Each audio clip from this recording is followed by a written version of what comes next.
The Cardinals knew last season was going to be a wash despite the fun performances by Joshua Dobbs. Kyler Murray would return halfway through the season and pick up 3 wins, but they ended the season 4-13 and selected a shiny new toy for Kyler Murray with the 4th overall pick. So how will the Cardinals look in year 2 of Jonathan Gannon? What's crack-a-lackin'? It's your boy Broshmo. Just in case you did not know, so welcome back to the deep dive series where I go through each and every NFL team and project how they will do in the 2024 NFL season. And today we got your Arizona Cardinals, but first let's go through how they did in 2023. With Dobbs at the helm, the Cardinals started the year with 2 close losses to the Commanders and the Giants before shocking the Dallas Cowboys with a 28-16 victory in Week 3. Unfortunately, they would lose the next 5 games before trading Dobbs at the trade deadline, which forced Clayton Tune to start Week 9 against the Cleveland Browns, where they were shut out 27-0. Kyler Murray would return the following week and won in his 2023 debut against the Atlanta Falcons, but the remainder of the year was a roller coaster as Murray and the Cardinals finished the year 3-5 to end the season. In terms of efficiency, aside from a good run game behind the reliable James Conner, the Cardinals were a team that were rebuilding as the defense was one of the worst in 2023. It didn't help that they had the second hardest schedule in the NFL, but with Kyler Murray not returning until Week 10, they were never going to look good in terms of EPA. Real quick, I got to give a shout out to today's sponsor, Underdog Fantasy. I absolutely love Underdog Fantasy because I love football, and now that the football season is far and away, it doesn't mean my betting season has to be because they do all kinds of sports, whether it's baseball, basketball, esports even. They got you covered, whether that's weekly best ball or my favorite, higher lower on player props. So if you sign up at Underdog Fantasy using promo code BROSHMO, then they will give you a first-time deposit up to $250. That's right. That's right. So if you're gonna go and bet with Underdog Fantasy, use promo code BROSHMO, take advantage of this offer, but please bet responsibly and bet within your means. To start the offseason, the Cardinals cut ties with DJ Humphries, Rondale Moore, and they also chose not to bring back Hollywood Brown. And defensively, they lost some significant snaps, but to be fair, they weren't players they were going to miss anyway, as it was like Jonathan Ledbetter, Marco Wilson, Josh Woods, and such. But let's go over the additions the Cardinals made during the offseason, as this did feel like they had to overpay just to bring some players in. If you remember a few years ago, the Jaguars had to do a similar thing as they overpaid guys like Christian Kirk and, oh man, Zay Jones. There we go, slipping my mind. But I don't feel like they got really good players, unfortunately. With maybe their biggest addition via free agency was probably, I'd argue it's Sean Murphy-Bunting, but like Jonah Williams, who's going to come in and play left tackle, means you're kicking, or you're going to be keeping Paris Johnson there at right tackle. And he is like a very mid-average tackle. He was been wanting to play left tackle there in Cincy, but he's like, hey, we brought in Orlando Brown. He wants to play left tackle, so we're going to keep him there. Williams is fine. Is he anything special? No, but he's fine. Some of the other guys they brought in, DJ Dallas, he brings some kick return experience. He's really just going to be a rotation back there. Chris Moore, I thought was a fine addition to the wide receiver room, which RA was kind of like, RA didn't have a lot of talent, but you kind of knew that the Cardinals were either going to spend pick 4 or pick 27 on a wide receiver because it was just a good wide receiver class.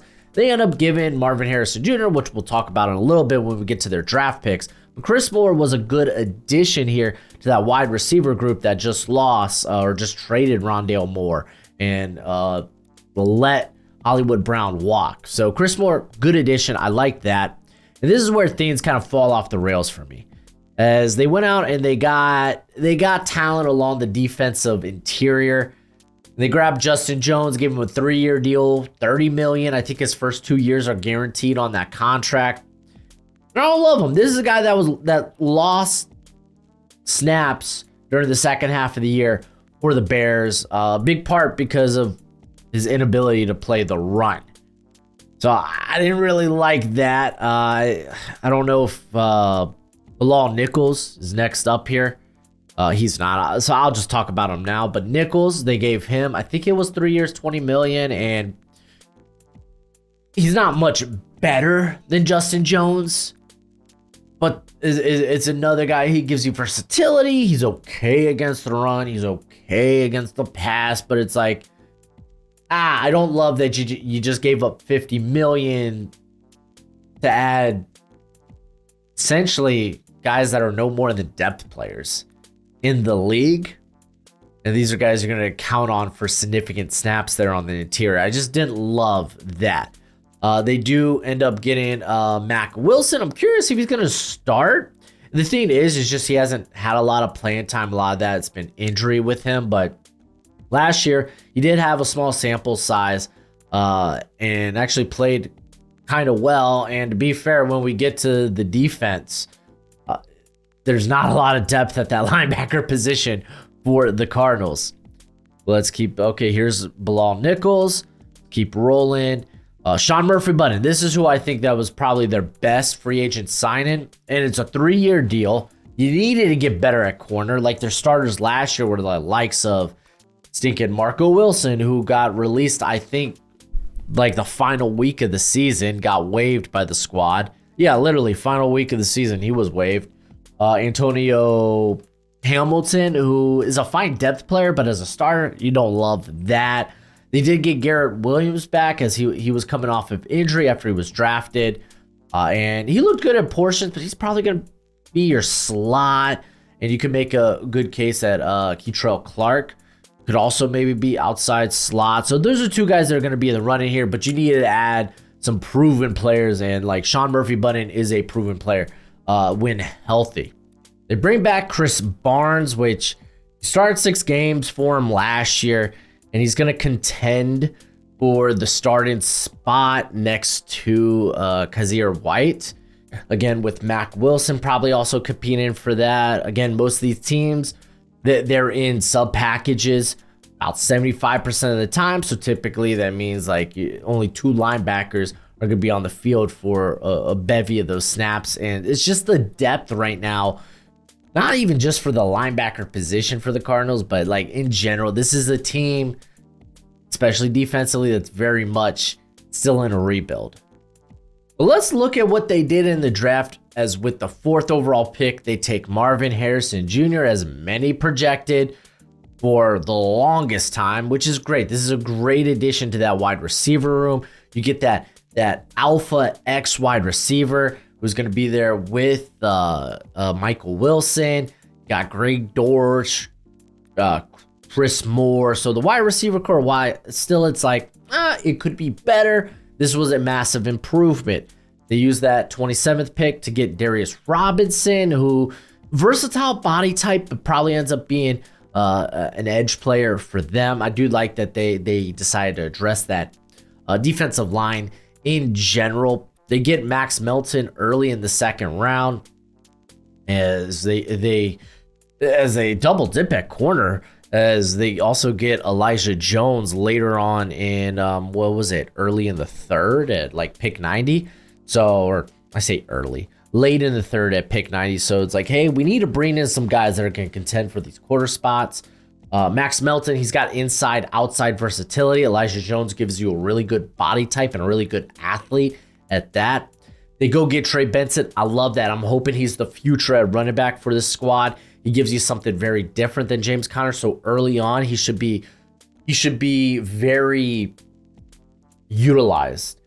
He's going to be in this running back rotation. As kind of a problem with James Conner is he's a guy that's going to have a lot of snaps. He's going to have a lot of carries. He's going to need a lot of volume, but he's also a guy that gets banged up, gets beat up. Trey Benson helps mitigate that. And if Conner were to go down, then you get in Benson, a guy who I had as my running back 1. So I loved that pick for the Cardinals. They will close out essentially the day 2 of the draft with 2 Illinois players in Isaiah Adams, Tip Ryman. They also get Elijah Jones. That's officially their final pick of day 2. But Tip Ryman, he's a big body tight end that moves really well in a straight line. Wasn't really used as a pass catcher at Illinois. Like, you go back to his tape and it's like, hey, third down, what's he doing? He's pass blocking. What the heck? This is a guy that's got some receiving chops, just never got utilized there. So not exactly a position of need or necessarily value, especially with Trey McBride kind of breaking out last season. But it kind of is what it is. Probably is one of the top players on their board. Isaiah Adams, I don't know if I doubt he's going to start. I think they're just going to go with the vets at guard. And I'm heavily assuming that they're not viewing him as a tackle. I think he's a better, he played way better at guard for Illinois than he did at tackle. And I mean, I don't know if he unseats guys like Will Hernandez or Elijah Wilkins. They're at either guard spot, which is good. This allows you to develop him because there are some sexy traits when it comes to Isaiah Adams. I loved the Rabbit Taylor Demerson pick to open up the 4th round, as Buda Baker's getting up in there in years. You're probably going to want to eventually get off that contract. Not to say like Buda Baker's like playing bad football. He's not. It feels like he's timeless, but still, he is probably going to be a contract you're going to want to get off of eventually. Because, yeah, it was like 4 years, $59 million. I don't know if he's in the last year of his deal. He is technically in the last year of his deal. So, yeah. And I say getting it up there in years. He's 28, but I mean, this is a guy that plays a physical brand of football. So, I mean, the closer you get to 30 and play that physical brand, you're just kind of waiting for the wheels to fall off. So I love Taylor Demerson's style, man. This is a guy that plays downhill, he plays fast, and he's got those ball skills. And looking at the remainder of their draft, Xavier Thomas was a good pickup at edge. I like him in this DPR role. We're gonna look at their edge position. It feels like they got a few guys that are DPRs. If you don't know what that means, designated pass rush only. So I am a little intrigued. I kind of wish that they addressed the interior of the line, and I don't think Darius Robinson, I don't think that pick was he's going to be playing a lot on the interior for us, just simply because he was at his most effective at Mizzou when he was playing edge. They grabbed Christian Jones. I like this. I think he's got high-end backup upside, and maybe could even be a spot starter because he's got length. He moves all right. Like, he's not flashy, but having him potentially behind like Paris Johnson or Jonah Williams, if one of those two guys go down, you kind of feel good. Again, a dude that has high backup potential. They grabbed the wide receiver out of UAB, Palmer, who's got good size. Don't know if he makes the roster. It'll be someone to monitor in training camp. So, he was very effective at UAB. He's got good size. He tested well. Jaden Davis, I ain't gonna lie to y'all. I didn't watch him, and I'm a Hurricanes fan. Didn't notice much. Straight up, that defense was kind of a disappointment last year, despite all the talent that it had. And a lot of that disappointment, unfortunately, came in the secondary. Let's go ahead. Let's talk about the coaching staff.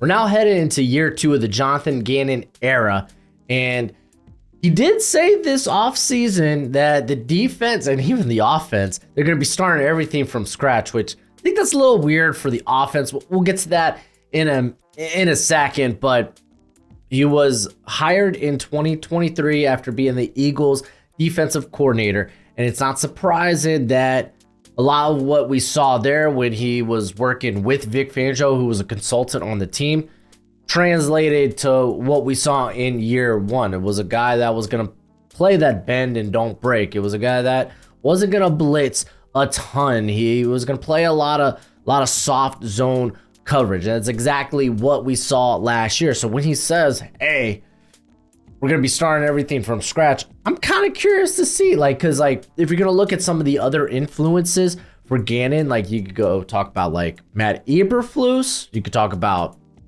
Mike Zimmer, but I assume we're going to still see a little bit of the same. I don't think this is going to be a blitz heavy unless he does embrace a lot of that Mike Zimmer As last season, they were 19th in the NFL in blitz rate. That was on par with what it was when he was at Pittsburgh, where it was 18th. It was around that 22%.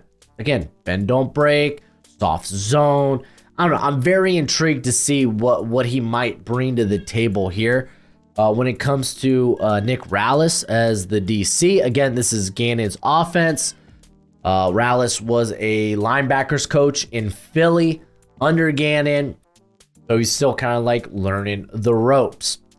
Now, I don't think they're starting from scratch offensively, because I thought the offense was, especially when Kyler Murray returned in week 10, wasn't so bad. It was kind of good. And I really like a lot of the stuff that Drew Petzing does.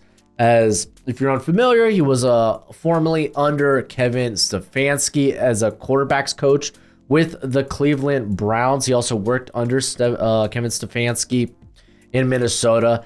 And they pull a lot of what they do schematically from Gary Kubiak's wide zone blocking scheme. Gary Kubiak also, and you can consider under that Shanahan tree, but this time Mike Shanahan back in the Denver Bronco days. And when we are talking about that Kubiak scheme, that it's really more of this outside zone blocking scheme. I put wide zone here because they do adopt a lot of like more of that wide zone elements, but you're going to see a lot of zone blocking. You're going to see a lot of these stretch plays to the outside. There's going to be misdirection. There's going to be deception, especially with Kyler Murray. You're going to get a lot of those bootlegs, QB movement, because Kyler Murray, sometimes he needs a stool to see over the offensive line. But you're also going to see some, which this kind of makes sense. They go with like a Tip Ryman. You're gonna see like 12 personnel. You're gonna see multiple personnels as they're gonna be trying to switch things up and keep the defense guessing. And I think Drew Petzing did a really good job of that in year one, especially when you consider that offense was kind of a mess through the first 10 weeks. And then even when Kyler Murray returned, it's not like the offensive line was ideal. Hollywood Brown, not only was he really ineffective, but he also got banged up, had to really rely on Trey McBride. Really, James Conner was the only consistent when it came to the offense. So down below, you're going to see essentially my coaching grades, how they are in run defense, run offense, pass defense, and it's in comparison to the rest of the league. As when it comes to the offense, I think they do a good job of running the football. Petzing, it doesn't surprise me that being under the Stefanski Kubiak tree, that they do a good job of running the football, though I do want to see a little bit more from the passing game. And then defensively, like Gannon, I think it's going to come together, as now he is really went out and tried to address the cornerback position. And I think like last year, yes, things weren't ideal, but they never were. Like, it wasn't just the depth on this team wasn't good. The starters weren't that good last year. Like, you could tell, these are like spot starters. These are replacement level starters on the defense. So it was never gonna look pretty. But when it comes to Gannon, it's like he stems a lot of this from Vic Fangio. So yeah, they're gonna let a lot of stuff go underneath, and that includes maybe the run game to some extent. That's why I think he is a better when it comes to pass defense than the run defense. That kind of explains my rankings down here. But let's go ahead and let's take a look at the rest of the coaching staff. And I'm gonna be honest with you guys, I'm not too familiar with some of the names that they got here. There's Jeff Rodgers. That's a name I do know when it comes to special teams coordinator. But let me know in the comment section below if you're familiar with any of these guys, their previous work, and maybe some of these assistants or position coaches that I should really be on the look here for. Because to be honest, outside of like actually Derek LeBlanc, Yeah, again, no names that really just like pop out to me that I'm familiar with. But let's talk about the offense, as you'll see my rankings for each position group, and you're going to look at that quarterback and say, C plus, what the hell? Well, if you're a Cardinals fan. And for me, Kyler Murray, not a top 10 quarterback. I don't think any of y'all will disagree with that. For me, he's more in that 12 to 15 range. And for me, gets really weighed down by the lack of a good backup quarterback on the roster. If you're going to try to convince me that Desmond Ridder is a good backup quarterback, miss me with that. I think he's still a work in progress who might have the upside to be an okay backup quarterback. But still, I don't want to see this guy starting if Murray goes down, which that's the thing, man. Can Murray stay healthy? I feel like we haven't seen him healthy in so long. So it'd be just nice. I would love to see that because he was very I know they only went 3-5 with Murray as a starter last year, him coming back from injury, having to shake off some of that rust. But he was pretty darn good in those 8 games. Again, Clayton Tune, he's also there. Maybe he's more their tush-push guy. I don't know. He did have a tush-push touchdown last season. That was kind of wild. But at least Murray's working with more weapons. Truly is. The addition of Marvin Harrison Jr. to get that true Alpha X wide receiver. Michael Wilson, we saw some promise in last year, but we knew he wasn't a number 1. He could be a very good number 2, though. Greg Dortch. This guy can't hey, I've been productive on the field. Put me on the field more. I mean, so that's the thing, man. They shipped off Rondale Moore because they were like, well, hey, we got the Dortch. We got the Dortch. So those are going to be probably your lead-in snap getters. When I list these offensive stars, these are the guys that I think are going to be your lead snap getters. Now, you're going to still notice, oh, okay, I got a D for weapons. Well, for one, Marvin Harrison, I think there's little to no doubt that he's going to be really good. But he is still a rookie. It's going to be hard to project him with actually no, sample size outside of what he did in college. So I'm kind of conservative when I project that. But let's look at the rest of the depth chart there at wide receiver. As I actually forgot they added Zay Jones as well, which still, that's kind of a big nothing burger to me. I like the addition of Chris Moore. Zach Pascal is there. And I'm going to be honest, man, there might be a potential where a Palmer or a Xavier Weaver, who they picked up as a UDFA, could sneak in there. Because I would like to see a little bit more speed in this wide receiver room. And actually, Xavier Worthy gives you that. What did Palmer run last season? I'm not actually sure off the top of my head. I'm pretty sure it was like a 4.4. 4? Is that one too many 4s that I'm giving there? Let's take a quick gander at this. Palmer, he was wide receiver 27 for me, but that's because I separate slots. Slot wide receivers. He ran, okay, a 4.45. I was literally right there, but he gives you a really good length, huge catch radius. He was pretty darn productive, very sure-handed, very good at the catch point. So it gives you a little good speed. But we saw Xavier Worthy at Colorado. That dude's got some speed to him. So I would like to see maybe Pascal not make I don't want to see a guy make the roster. But I would like to see a little bit more speed from this wide receiver room. And to me, Pascal's the guy on the outside looking in, but Zay Jones gives you kind of that big physical freak. But outside of that, I don't really got much to say about any of the rest of these wide receivers. Your starters are going to be these guys, these first 6, with Pascal maybe contended for a spot with Palmer or Weaver. But the tight end room, I include them in when I talk about weapons. And Trey McBride emerged last season. He was hella, and I mean hella good for the Arizona Cardinals. And I think up is the trajectory. I think he might sneak into being a top 5 tight end in the NFL as some of these old heads begin to regress. So I'm very, very excited for Trey McBride. Obviously, I talked about Pensing trying to introduce more of these heavier personnels, and that kind of explains the Tip Ryman pickup, but I wouldn't have done it. I feel like I don't know. There was a run on tight end at like the beginning to like mid part of the 4th round. So maybe that was the right area to get him in. I don't know. You're always playing a guessing game when it comes to the draft, and you kind of got to go with the flow at certain aspects. But it looks like Ryman, I think Ryman will be pretty involved there in terms of the depth. You got Elijah Higgins, former Stanford wide receiver. He was huge. He was fast. He's kind of trying to convert. He's been trying to convert to tight end since entering the league. So it's like, I don't know, man. I really think Tip Ryman, he's your tight end too. Easy freaking peasy.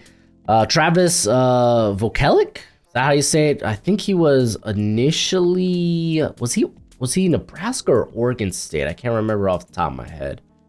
Well, while I look that up, essentially he's this H-back option that I think could work in the backfield.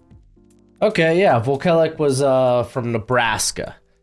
Cool. So, yeah, I think he's going to be like kind of this fullback H-back role. So I think he probably sticks to the roster. But you're also going to be getting weapons in the backfield, right? Like, low-key, James Conner. It's not like he's got this like crazy route tree, but he's going to run the basic running back route tree. But he's really tough to bring down, and he's been very effective at that. But now you get Trey Benson, that home run threat, and I really wish Florida State did a better job of utilizing him as a pass catcher, but he's also a good pass protector as well. DJ Dallas, he brings a little receiving ability to this roster as well. They also picked up Michael Carter late last season. I think it was late last season, but he's going to be vying for a spot on this roster with Tony Jones, and you got Amari Dermacado, who actually had a few starts last season. But the weapons are better. Some of them are unproven. You don't really know if you really got any high-end guys yet as those guys emerge. I think they're going to probably outplay or overplay my current ranking or projection on them. So don't freak out so much. Just don't. Talking about running back, run game, James Conner, I think he's still gonna have a healthy workload, but now he's gonna have Trey Benson to kind of help ease some of that burden. But this team was very effective at running the football, and I don't expect that to change because I think they have adequate parts along the offensive line, like adding Jonah Williams. It might not be sexy, but if he is like your fourth best offensive lineman, then you're probably like, okay, we're probably heading in the right direction. On the opposite side, Paris Johnson, you're hoping him to take that next bump in year 2, as it was up, it was down, there was some promise, there was a little letdown. It was a rookie year. Then on the interior, Froho, like low-key, become one of the better centers in football. And there might be a competition at left guard, or maybe even right guard. Like, because I mean, you got Will Hernandez. I'm gonna go with Elijah Wilkins. Both those guys were starters for the squad last season, but they did bring in the likes of Evan Brown. They drafted Isaiah Adams, so those are guys that could probably contend for those spots. And I wouldn't be surprised if maybe like you see an Evan Brown be a starter, though I think he's just a backup. In my opinion, he wasn't like great for the Seahawks last season. When it comes to the depth, Kelvin Beachum, he's still hanging around the league, so hey, watch out. But hey, backup tackle, that's not a bad option to have. Christian Jones, who I mentioned earlier, drafted in the 5th round. I think he's got high-end backup potential. Dennis Daly, he's still around in the league, though what used to be like a good fringe starter, I don't really think he is that anymore, man. He just hasn't been that productive when his number is called. So now at this point, if he's starting, he's a replacement level starter, but I think he's a fine backup at this juncture. I'm very curious if John Gaines we see any bit of him this year as he continues to develop. He's someone that I think could play guard or center. They brought back Tristan Colin. So there is that. You got that 7th rounder out of Oklahoma from 2022, but that was a different regime. And Marquise Hayes, I don't know if he even makes the roster. That'll be interesting, but it's not like the depth is outstanding because some of it is unproven guys, but then they got some decent veterans here with like Daly, Beecham, Wilkins, Evan Brown. So it's fine. It's fine. Is it a top end unit? Hell no, it's not. Again, still a work in progress, but they've gotten parts. They're hoping to develop those guys. And I mean, right now, our lads has actually Paris Johnson listed at left tackle. So I'm very curious if who will be the left tackle, who will be the right tackle. Because I know Jonah Williams really wanted to be left tackle there in Cincinnati. And I think he was kind of like pissed at that. And there was a point where he was on the trading block. So I'm kind of curious that if he came to Arizona thinking he had the job at left tackle, or if he was open to competition, he was open to move into the right side. Like, all in all, man, I don't think the offense is going to be, they're kind of hard to project, but I don't think it's going to be crazy. I am, again, a bit lower on the offense because there's a couple of question marks here. Well, there's quite a few question marks here and there. So I will say I'm lower in my rankings with the overall this offense being a D+. I definitely think that there's a good chance that they outdo, I guess is a word. Yeah, let's do that. They exceed my expectations.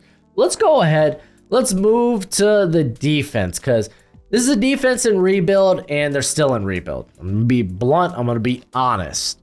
They're very much still in rebuild. It's gonna be interesting to see what happens along the defensive line, because there's a lot of different rotations that they can go with. Mainly on the interior, there's nothing that I love. But I got Darius Robinson and Zaven Collins as your starters on the edge. Again, when I list starters, it's who I think is going to be the lead snap getters, simply because they're better run defenders than guys like BJ Ojulari, Dennis Gardeck. Did they draft in Xavier Thomas? Okay, yeah, some of these other edge players. So Victor Dimukeje, man, that's a name from the past. Former Duke player, played him and Chris Rumph. Man, I remember when those guys were coming out. Man, I actually really liked them. Not like day 2 liked them, but like I liked them as day 3 players. But I'm again giving the nod to Collins and Robinson as your starters there, just simply because they're better. I think they're better run defenders. When it comes to the interior, I knew I was going to go with Dante Stills, because I'm going to be honest, I think he's a better run defender than both Justin Jones and Bilal Nichols. I mean, I guess we'll see. And I ended up giving the nod to Nichols just because I think he's a better run defender to me than Justin Jones. But again, this is a deep rotation. Let's go ahead and take a look at the rotation there along the defensive line, as you got guys like Tonga, the former BYU nose tackle, who's at this juncture of his career of a solid rotation player. You got LJ Collier, who's kind of whatever at this point, more reserved. They have Roy Lopez. Roy Lopez season, holla holla, who's fine, but there's no stud there. And if people are going to come to me and try to convince me that Dante Stills is going to be a stud, I still got question marks. I think he's a fine player. Is he anything more than a good rotation player? I have my doubts. I think that might be the ceiling with him. When it comes to the edge room, again, I'm giving the nod to Darius Robinson, though he's, again, a very versatile body, a guy that can kick inside, but again, his best work at Mizzou came at edge. So I think if you're going to kick him inside, you're gonna use it like a chess piece. It's not gonna be he's gonna be predominantly an edge player, in my opinion. They do have Gardeck, who was, I think, their sack leader last season. Let me go and confirm that. He was like really good as a pass rusher, and I think that's where they're going to keep him. They're going to keep him as a pass rusher. B.J. Ojulari, they never really trust him. They're on rundowns, run plays. So you didn't see him a lot on the field for run plays. So let's look at this real quick. Gardeck. Yeah, I mean, Gardeck was primarily a pass rusher. Ojulari. I mean, dude, Ojulari, they just made him a part of the rotation. I really wish he got more snaps because I thought he was pretty darn effective at points last season. But I mean, they also have Xavier Thomas. They got Jesse Laqueta, who could also be an off-ball linebacker. Because let's be honest, the off-ball linebacker position, it's not great for the Cardinals. Cameron Thomas is still sticking around. I don't know, man. Might be his last year, but they did actually. I think he got a little bit of snaps last season. Yeah, he got 355. But I'm going to roll with Collins and Darius Robinson as your snap getters, lead snap getters, so to speak. So let's go to the linebacker position. I'm giving the edge to Barnes because he was with the team last year. That's ultimately why I'm leaning with Barnes as the starter next to Kaiser White, who White, solid. After that, it's just like question marks and like, because again, you talk about like Mac Wilson, who's just been unable to really be a full-time starter in his career, whether it's injury and whatnot. Barnes, who really should just be a backup, in my opinion. You could look at the remainder of that. This is why I'm just so low. We'll get to the secondary, which I think is trending in the right direction, but there's just so many question marks. But again, looking at these linebackers, Owen Popo, man, I'm a huge fan, but he was undersized coming out. I don't know if we're going to see much of him next year. He only had, I think, about 114 snaps. But I don't know, man. Maybe he gets in the mix. I would love that. Marcus Bailey's coming over from Cincinnati. And, I mean, there really isn't much to talk about against, again, like Jesse Laqueta. Maybe he could play off-ball for them. But, I mean, for the most part, it's very uninspiring. Moving to the secondary, who I got as the starters. I got, obviously, Sean Murphy-Bunting's going to be one of the starters on the outside. I'm going to give the nod to Max Melton because he was a high second-round pick. And Garrett Williams, who I thought shined at bits and pieces in the slot last year. Of course, you got Budda Baker, Jalen Thompson, like low-key, kind of an underrated safety duo there. But they didn't have a lot of help because the secondary, or the corner position last year was poo. I am curious. So let's take a look at the remainder of the depth. As Max Melton, he's a very scheme diverse player. Like, so if they're starting from scratch, like, will they play maybe a little bit more man or maybe a little bit more press? Like tap into a little bit of that Mike Zimmer. I don't know, man. It's gonna be interesting. It truly is.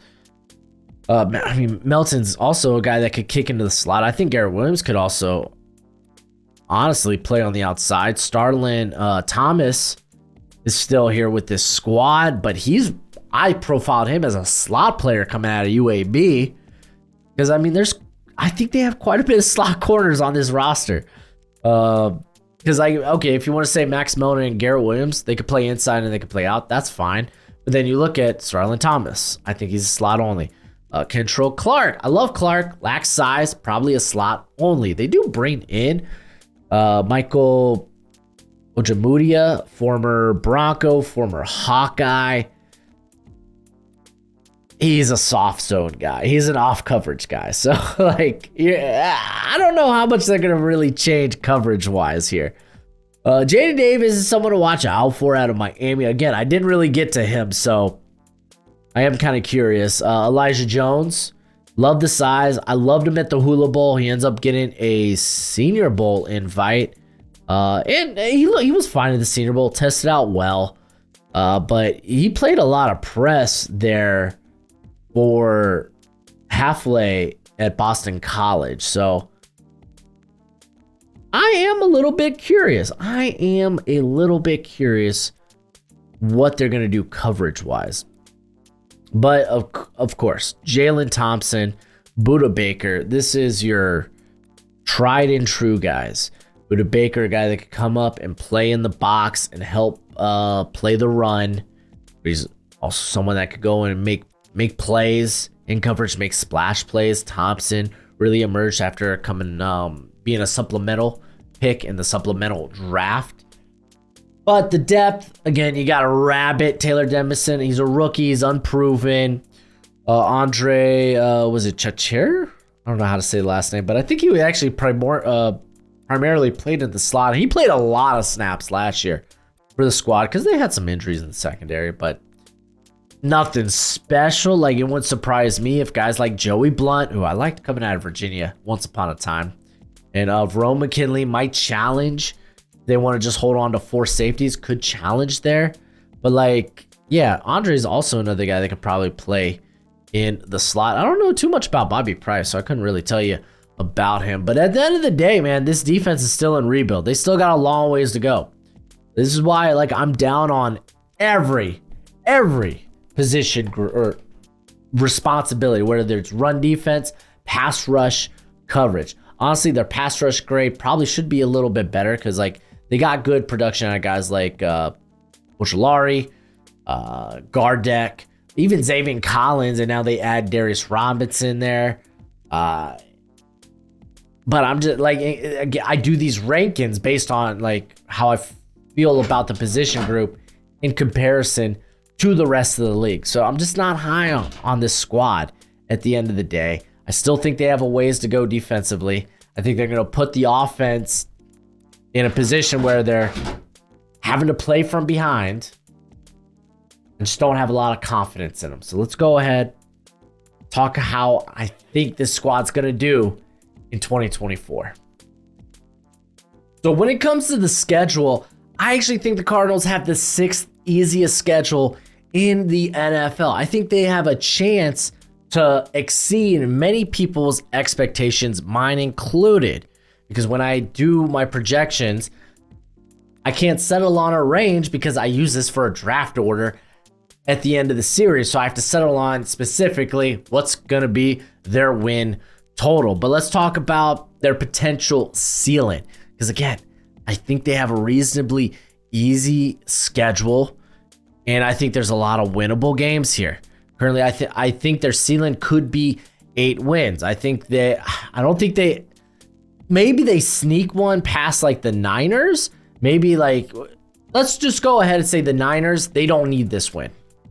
I think the only way Cardinals probably win this game against the Niners is the Niners are resting stars. So let's say they win this game. So then looking at the rest of their schedule, I think they could split with the Rams, especially early on. You get that home game. I think there's a chance that they could split with the Seahawks as fresh out of their bye. They get to play the Seahawks. Granted, it's at Seattle, but still, you're coming fresh off your bye, but they'll get them at home a couple of weeks later. I think Cardinals could come out with one of those 2 games. They get Buffalo to open the year. They're not at that point yet where I'm like, maybe they upset Buffalo week 1. Detroit week 3, I don't think so, but it's not out of the realm of possibility. But I think they could beat the Commanders. I think they could beat a team like the Chargers here in week 7. Man, look at this run right here. You gotta take on Niners, Packers. You get the Chargers, which they could be a mixed bag. And then the Dolphins. You could get the Bears, the Jets. I mean, at least you get some of these games at home, but like not having the Niners, Packers, or Dolphins at home, that kind of sucks. But let's say I think they could sneak one from the Bears. That's a home game for them. The Vikings, because the Vikings are going to be an interesting team to watch out for. Who is it going to be in week 13? Is it going to be JJ McCarthy? How good will JJ McCarthy be? Many questions there. I don't care that the Patriots are coming off of a bye. That offense is still kind of a mess, still kind of a question mark. I think this is a winnable game for the Cardinals. And I mean, the Panthers, they're a winnable game. So let's say the ceiling here is 9 wins. I think 9 wins, that's fair. Currently, Their win total, Vegas betting odds has them at 6.5. I actually end up having the Cardinals going 4-13 for a second year in a row. Do I think that's likely? Probably not. I think that's probably their floor. Like we said, their ceiling could be 9 wins, and that's best case scenario. Worst case scenario might be 4. Kyler Murray just can't stay healthy. Like, I feel like he hasn't been healthy for a full season in so long, so it's kind of hard to bet on that. The defense is still such a big work in progress. It's really hard to buy into this team just right now. I think they're trending in the right direction. I think Cardinals fans, you just got to be a little bit more patient, because there's definitely a lot of optimism when it comes to, well, the offense and the defense. Yeah, they still need to add some good players, but I think they're headed in the right direction. Next draft should be a more defensive heavy draft, as this past season was more offense. So then you could focus now on the defense in the draft, bringing some good young talent, maybe along the defensive line, maybe get a linebacker somewhere in free agency, because again, their linebacker depth for the Cardinals is just unless like an Owen Popo like steps up and emerges. So this team, while they're not far away, they're still far away enough to where I'm not willing to bet the let's say the over. That's the over that 6.5 win total. I see that 6.5, and I'm like, I'm probably staying away from that, because I could realistically see them get 5 or 6 wins. Again, I'm kind of lowballing them here with 4. But Cardinals fans, let me know what you think in the comment section below. And if you want to already take a look at next year's draft, the 2025 draft, I already started my summer deep dive into that class. If you want a good watch list of players heading into the college football season, I got you covered. Check out those videos down here. But as always, until next time, be easy, my friends. Later.